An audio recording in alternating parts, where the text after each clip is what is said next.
د لوی سپېڅلي څښتن تعالی په سپېڅلي نامه ټولو قدرمنو لیدونکو اوریدونکو ته چې څوک به اوس موږ په دې وخت کې په ژوندۍ بڼه ګوري او که څوک بیا موږ وروسته ګوري ټولو ته ډېر زیات سلامونه او درناوی. نن در سره په دوه موضوع باندې لنډې خبرې کوم.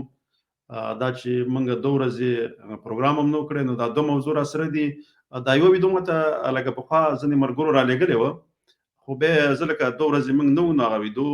ما ونه شو کولی چې زه نشر کړم. نن بیا در سره نشر کړم چې دې کې تحریک طالبان پاکستان، هغه طالبان چې په پاکستان کې شرعي نظام غواړي او د هغې دپاره جدوجهد یا کوښښ او زیار باسي. یوه ویډیو به در سره د هغې په اړه شریکوم او بل لنډ د ملا ضعیف د کتاب څخه ډېر لنډ غوندې هغې چې کوم څه لیکلي وو په هغې به زه خپله یوه لنډه تبصره ولرم. تر اخره له ما سره اوسئ. نو لومړی در سره دغه ویډیو شریکومه چې کوم یو تحریک طالبان پاکستان چې هغوی په پاکستان کې شرعي نظام غواړي او وایي چې په ټول پاکستان کې به موږ شرعي نظام راولو. دلته ټول نظام کفري دی او د کفر سره موږ مسلمانان هلته نشو کولی چې د کفر د قانون د لاندې ژوند وکړو. نو موږ دغلته د دغه نظام خلاف به موږ جنګیږو. نو تاسو دغه ویډیو واورئ، ویې ګورئ، بیا به پرې وروسته څه لنډه تبصره لرم. نو دا ویډیو تاسو سره شریک کوم. موږ صرف د یوې جنسۍ پورې، صرف د یو حلقې پورې محدود نه یو چې مثلا موږ ته په فاټا کې یا په قبایلو کې یا په یو ضلع کې زموږ هدف دا دی چې موږ به په پاکستان کې اسلامي نظام او اسلامي خلافت قایموو. موږ صرف د یوې جنسۍ پورې، صرف د یو حلقې پورې محدود نه یو چې مثلا موږ ته یا په یو ضلع کې یا په یو علاقه کې شریعت ملاو شو، یو علاقه موږ ته ملاو شول او بس زمونږ جدوجهد ختم شو. بلکې زمونږ جدوجهد صرف یوازې د پاکستان دپاره هم نه دی او زمونږ جدوجهد یوازې دا هم نه دی چې نیم شریعت، جزوي شریعت، 99 یو کم 100% شریعت نه غواړو. موږ 100% شریعت غواړو او 100% شریعت چې دی دا صرف او صرف په جنګ راځي، دا صرف او صرف په جنګ راځي او د جنګ نه بغیر زمونږ بله چاره نشته دی. وما علیه ورونو دا خو دغه تحریک طالبان د پاکستان دا ویډیو ماته مخکې زما یو ملګري را لېږلې وه، خو دا چې زه 2 ورځې نه وم نو دغه ویډیو ما نه وه نشر کړې. نو دې په خاطر باندې ما نن نشر کړه. په دې کې دا ویډیو لږه اوږده وه خو ما لنډه کړه ځکه بیا ځینې ملګري تنګېږي، پورې نشي اورېدلی. نو په دې کې دا وایي چې لکه موږ په پاکستان کې نه یوازې دا چې پاکستان به موږ سره مذاکرات وکړي او د مذاکراتو د لارې به موږ له دوکه راکړي یا به موږ دوکه کړي په دې باندې چې شرعي نظام به راولو، خو هغه بیا دا کار دوی نه کوي. نو د دې په خاطر باندې او یا که موږ ته صرف وایي چې یوازې فاټا کې یا قبایلي علاقو کې ته شریعت راولو، نور راخواته مه راځئ. هغې ویله چې نه دغه ټول نظام چې دی کفري دی، دا به موږ په ټول دغه نظام چې دی دا شرعي نظام به راولو او کفري نظام به د پاکستان نه ختموو او داسې نه کېږي، دا په جنګ کېږي. نو ملګرو که چېرته دا ځلې تحریک طالبان دغه نظام بدلول غواړي او په جنګ یې بدلول غواړي، نو پکار دا ده چې د پښتونخوا پښتانه د طالبانو سره په مقابل کې ونه درېږي، بلکې لار ورکړي پرېږدي چې د پنجاب فوج سره دوی خپله مقابله وکړي او هغه سیکولر فوج چې دی د هغې څخه خپله ازادي واخلي. بیا وروسته د پښتنو خپله مسله ده چې کوم نظام غواړي خپله ځان ته په داخل د پښتونستان کې، هغه به بیا وروسته دوی خپله خبرې کوي. خو دوی باید پرېږدي لږه تېر ځل داسې ونه شي چې ځینې وخت کې بیا پنجابي کومه اسټبلشمنټ یا دغه ارمي چې ده دوی دا پښتانه په خپل منځ کې اچوي، په جنګ اچوي، ځکه چاته نېشنلستان وایي، چاته سیکولر وایي او چاته بیا دغه طالبان وایي. نو دا باید پرېږدي، پښتانه پرېږدي، یو بل ته لاس ورکړي او پرېږدي چې تر اټکه پورې یا تر مارګلې پورې دوی خپل دغه امارت جوړ کړي او اسلامي نظام پکې راولي. ځکه دغه نظام د ټولو دپاره بهتره نظام دی او د دې سره په ازادي هم راشي، لکه لوی افغانستان به جوړ شي او یو مکمل لوی خودمختاره آزاده افغانستان به په همدې ډول باندې جوړېږي انشاءالله تعالی. دوی به پرېږدو. بل دا موږ ولې اسټبلشمنټ یا پاکستاني دغه کوم نظام چې دی دې ته موږ اسلامي نظام نشو ویلی. ملګرو عبدالسلام ضعیف په خپل کتاب کې لیکي، وایي کله چې زه دوه لوړپوړو چارواکو یعنې د پاکستان دا ونیولم او دغه ته حواله کولم امریکایانو ته، نو په هغه وخت کې هغه کوم امریکایان چې وو دوی چې کله زه حواله کړم دوی هلته ولاړو، وایي زه هغه امریکایانو لوڅ لغړ کړم او بیا ښه وډبولم، ښې ووهلم او دوی ولاړو. وایي دوی د خولې نه یو اف څه نه و چې ورته نه شو ویلی چې زموږ په مخ کې خو یې مه لوڅوه، بیا وروسته که تاسو هر څه کوئ هغه ورسره وکړئ. نو دا هغه بېغیرته خلک دي چې د ډالرو په مقابل کې خپل مسلمان ورور خرڅولی شي، نو دا په هېڅ باندې صرفه نه کوي. ځکه دې د تېرو څو لسیزو راهیسې د افغانانو په وینو باندې تجارت کړی دی او تر اوسه پورې لا کوي. خو باید طالبان خپل د افغانستان طالبان چې دی باید په دې وپوهیږي چې دوی سره به دوی هیڅکله دغه خپل په صحیح طریقه به ورسره نه ځي ځکه چې دا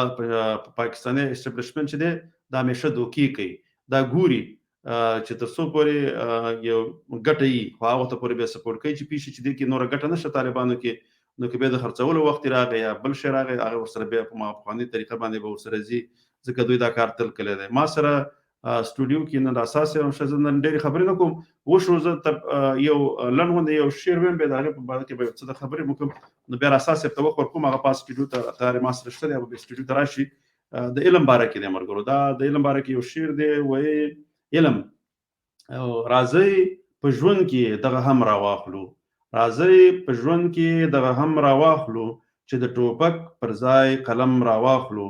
غم د وطن د آبادۍ چې وکړو نه چې ورانۍ پسې بم راواخلو کاروان د پوهې سره مخ کې ویسو کاروان د پوهې سره مخ کې ویسو بیا به جنډه مونږ د علم راواخلو دا چې تدبیر او علم مونږ سره وي هم خلافت به د ادم راواخلو راځي وطن د احمد خان وګټو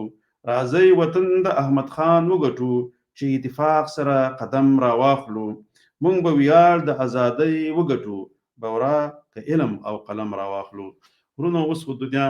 ښه پرمخ تللې ده بغیر د علم نه بل هیڅ قسم پرمختګ نشي کېدلی بغیر د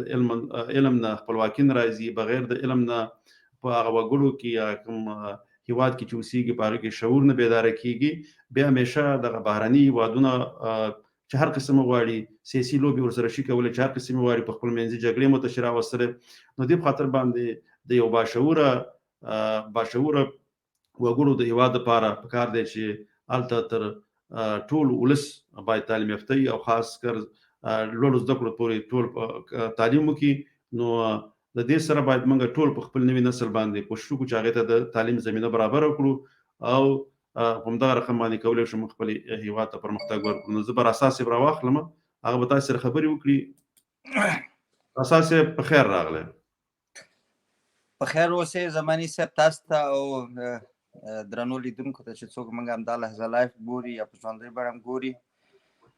ټولو ته سلامونه او نیکې هیلې نو راصاحب تاسې خپلې خبرې وکړلې نو زه متاسفانه د افغانستان حالات داسې خراته نه ښکاري نن چې متاسفانه دا د اوو غټو صنعتي هیوادونو عاجله غونډه جوړه کړې وه د افغانستان په ارتباط باندې او هغو داسې تصمیم ونیو چې نه دا چې موږ کومک به نه کوو بلکې حتی موږ به بندیزونه هم ولګو او داسې شواهد او دغه ویلا موږ سره شته دی چې حتی ډېر خلک په اعدام شوي هم دي او حتی یعنې د شکنجه شوي هم دي نو دا داسې ډېر ښه خبر نه و زماني صاحب ځکه چې همدغه صنعتي هیوادونه دي په مجموع کې همدی همدغه دنیا په خپل اقتصادي کنټرول کې یوه یعنې تقریبا نیولې ده او دې چې هر څه وغواړي یعنې تقریبا د دې اقتصاد او دغه اقتصادي سیستم ټول سره مشترک دی نو دا په افغانستان باندې یعنې ډېر بد اغېز تشویش د په کار نه دی هغه مسله دی په خاطر داسې دوی وایي چې دوی غواړي چې بیا په مشترکه ډول باندې دوی دغه د طالبانو کوم حکومت چې دی دا قبلول غواړي خو هغه اول دوی خپل سلام مشورې کوي او ټول هیوادونه چې کله سلام مشورې ته ورسېدل غربي او امریکا هیوادونه چې دي کوم غربي هیوادونه چې دي نو بیا په دغه وخت کې دوی بیا کولی شي چې دغه طالبانو حکومت په رسمیت باندې وپېژني خو هغه پورې صبر کوي چې دوی خپل حکومت هم جوړ کړي یو بل زه د لنډ غوندې یو جواب د کومنټ والا ته ورکوم بیا وروسته سره زه خبرې کوم وایي تاسو که پنجاب سره دښمني کوئ نو اردو کې ورته وایه که پښتو کې وایي نو بیا به جواب ملاویږي ولي الله ورور مې دی ولي الله وروره د څه دی که ته د پنجاب میډیا وګورې نو هغه پښتنو ته لګوي دی هغه ورته په اردو ژبه کې لګوي ښه په ما اردو ژبه کې ورته لګوي او دا څه چې میډیاګانې ته به ګورې که نه جیو نیوز شو دا اے آر واي شو دنیا شو ایکسپریس شو دا تا ته به ټول معلومي ځکه ته خو مالته اوسېږي دا ټول په اردو کې لګیا دي او همدغه اردو باندې تبصرې کوي او تاسې ټول ورباندې پوهېږئ د ګلخانانو او د نورو پښتنو ذهنونه خرابوي او په هغې کې ورته زهر شیندي نو هغه خو په خپل په اردو باندې لګیدي هغه دې پیږي چې د افغانستان پښتانه خو لکه دا ژبه خو اردو نه درته خو نه پیږي نو زه مرتبط د خپل پښتنو ته لګیم هغه مثلا د ګلخانان برین واش کول غواړي نور څه مقصد نه دی ځکه هغه بس هغه چې هغه کمی تفسیری کوي هغه دې په خاطر باندې کوي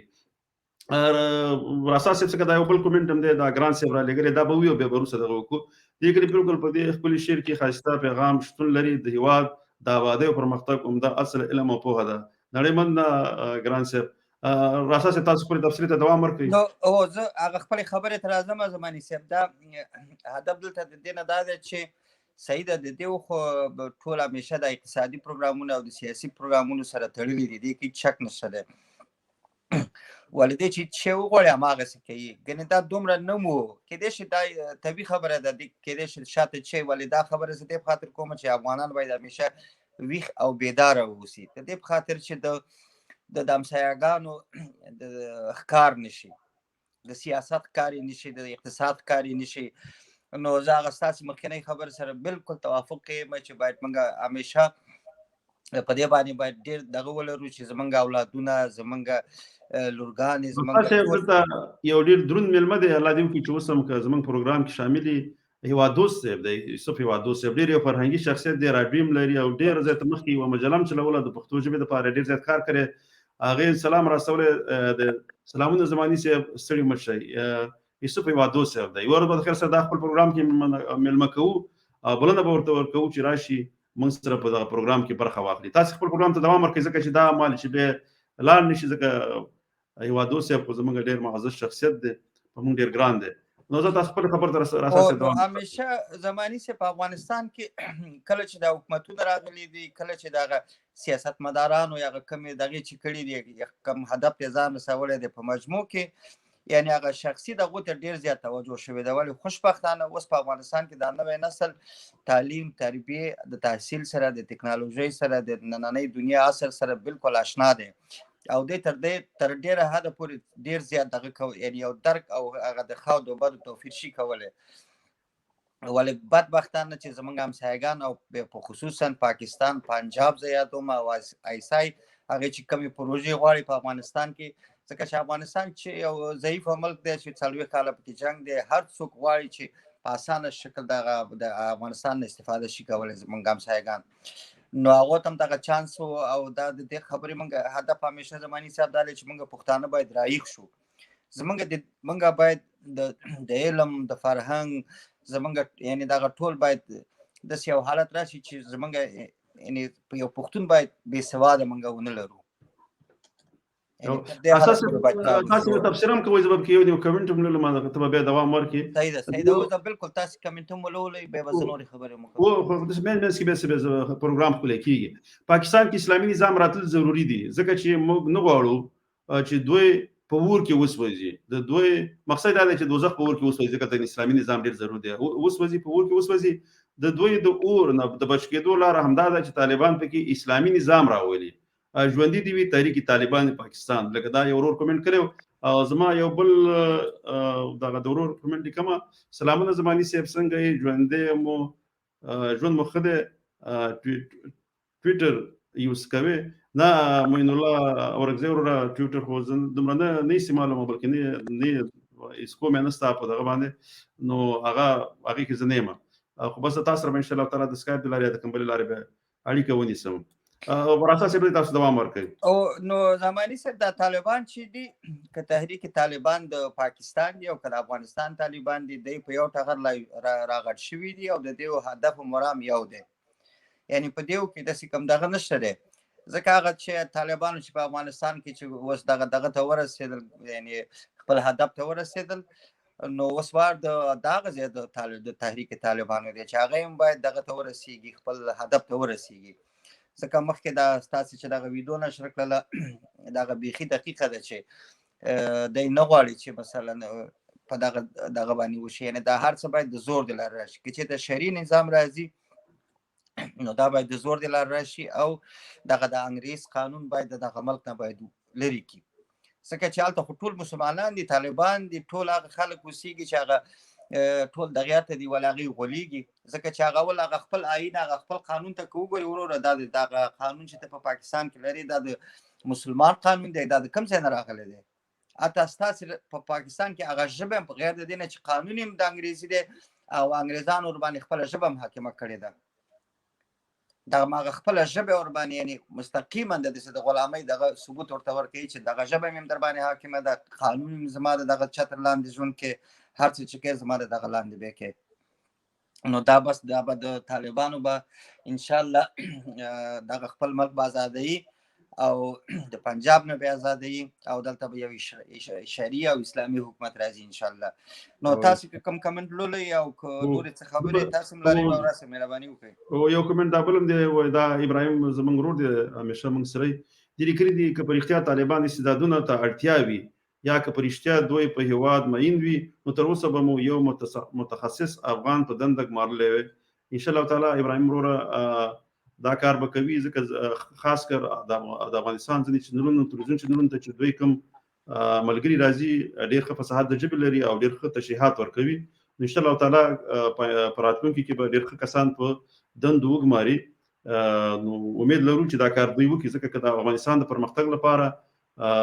باید دغه د کار خلکو ته دندې وسپاري څوک چې کوم د کار دپاره وړ کس باید هغې ته دندې وسپاري چې کوم کې د هغې کوم زده کړې کړي په او لوړې زده کړې وي هغوی ته باید هغه دندې وسپارل شي نړۍ مننه څه که د یو بل کومنټ هم دی کې زماني صاحب زه به ستا د خبرې سره زه ډېر دغه نه یم ځکه دې کې هغه مسلکي خلک هم راولي د طالبانو د جملې څخه نو هغې به حتمن تحصیل به په اسلام آباد کې به کړی یا به په پنډۍ کې کړی او دغلته چې دیو تحصیل کړی دی دغه هماغه د انګریز او د آیساید په دغه کې به راغلی دغه شوي دي یعنې دا د بد نه ورپسې بدتر حالت راولي په افغانستان راسا صاحب داسې ځکه چې دغه مثلا ځکه دغه د پنجاب نصاب ما هم لوستلی دی ځکه هغه مهمه ده چې هر څوک د پنجاب نصاب ډېرو پښتنو په پښتونخوا کې لوستلی دی مګر هغه د ډېرو د افغانستان د پښتنو نه کلک نشنلستان هم دی په پښتو معین خلک دی او په افغانستان هم معین دي نو دا د پسند د هغه نصاب رسمه لوستلی دی خو بیا هغه د کومې کورنۍ کې چې رالوي شوي دی هغه کم احساس د پښتونولۍ ول ورکړی دی او هغه ذهنونه بیداره ساتلي دي هغه به د خپل قوم د خپل ملت د خپل ژبې سره مینه لري انشاءالله تعالی هغې کار چې د زده کړې کلي خو چې به د غزا او خاص کر د افغانستان ازادي خاورې ته راشي نو هغه به د هغې فکرونه به ازادېږي او خپلواک فکر به لري او د خپلې خاورې دپاره به فکر کوي نه د پنجاب دپاره ځکه چې مشر مولوي چې و ملا عمر هغې سره هم هغه واقع شوی چې هغه جنرال بابر له راغلی بېرته پاڅولی ورته چې زه تا سره دا نه منم او نه دا زما کار دی نو انشاءالله تعالی امید به ساتو چې هغه مولانو کې هغه خپل هغه ځینې د خپل هېواد سره مینه او هغه نشنلستي خواص به پکې موجود وي سر ته کار دا کوم بل دغه کوم دی کې څه لیکلي چې دا مخ دا ونرستو مشال مومن څه لیکلي دي ژوندي دي تحریک طالبان پاکستان انشاءالله چې پاکستان په خیره د طالبان حکومت راشي انشاءالله بلکې تر مرګلي اټکه پورې دی راشي چې لوی افغانستان جوړ شي خلکو ته د کار زمینه برابرې کوي هغه خلک چې غلاوي کوي هغه نه کار لري هغه خلک چې غلاوي کوي هغه نه کار لري او نه ډوډۍ واقعیت هم دا خبره ده خان افغان وروره ځکه چې کوم ځای کې ولږه ډېره شي خاص کر په اسلامي په پخوا چې کوم وخت کې خلافتونو په هغه وخت کې به چې غلا وشوله اول به دوی کوشش کوو چې وګوري چې دا سړي د مجبوریت څه مجبوره و چې د کوم شي نه په خاطر باندې غلا کړې ده یا بیخي په ځینې وخت کې دومره فخر په کور کې د انسان دومره ضرورت چې هغه به غلا ته مجبوره شي نو الله پاک د افغانستان هر کورنۍ چې ده د هغې څخه غربت لرې ساتي او دومره د الله پاک نه مجبوره کوي چې غلا ته مجبوره شي ځینې خو هغه بس دغه پیشه خپله ځان له جوړه کړي هغې ته بیا سزا ورکول پکار دی او ځینې بیا مجبوریتونه یې چې رانیسي نو هغې سره بیا مرسته کول پکار دی چې دغه مشکل نه راوباسي نو دلته یو بل ډېر لوی کومنټ دی خو دا به ولوستلی شم که یا نه نو بس دا کومنټ مې ښکاره کړو فضل الدین قریشي وروره ځکه اوس لوستل بیا راته ګران دي ځکه له ګورکوټی دی زما په سم سترګې کار نه کوي نو خوشحاله اوسئ ځکه دومره اوږد کومنټ دې لیکلی دی ځکه د افغانانو په ګټه دې لیکلی دی ځکه هلته معلومیږي نو نړۍ مننه او زماني صاحب دا بعضې دوستان چې کمنټونه لیکي او که دی غواړي چې موږ سره په آینده پروګرامونو کې په ژوندۍ باندې راشي نو تاسو سره دې په تماس کې شي هغه بیا د هر وخت یعنې که امادګي لري ولې یو ورځ مخکې تاسو ته احوال درکړي چې په هغه ورځ موږ کوم بل میلمه څوک نه وي که نه نه ما دې سره بل دغه کړی که څوک غواړي کولی شي که نه لکه چې ډېر لنډه ویډیو جوړه کړي راویلېږي سوال به هم پکې یا به موږ ځینې نشر کړو او ډېره لنډه ویډیو به وي نو کوم ملګری غواړي هغه شان هم شي کولی چې موږ ته خپل دغه راواستوي ویډیویي پیغام یا ویډیویي سوالونه انشاءالله تعالی ټکر صاحب هم یو ورځ میلمه کوو چې راشي چې د ګام په نوم باندې تحریک جوړ کړی د لوی افغانستان غورځنګ د هغه ان شاء الله تعالی ورځ به را دعوت کو چې اوس د اوسنی شرایطو باندې خپل تفسیر وکړي. نور اساسي به زم دا پروګرام به دغه کو ختم به کو بالکل سم ده پروګرام به دغه کو ختم به کو او بس ټول هغه ملګرو سره چې موږ سره په دې پروګرام کې برخه اخیستل ټول څخه یو نړۍ مننه. موږ ته خپل سرګندونه را لګلې وي تاسو څخه یو نړۍ مننه. تر بیا مو په لوی الله جل جلاله سپارم خوشاله آرام او سوکاله ژوند لري او د یو لوی او پر امن افغانستان په هیله. تر بیا د لوی الله جل جلاله په امان.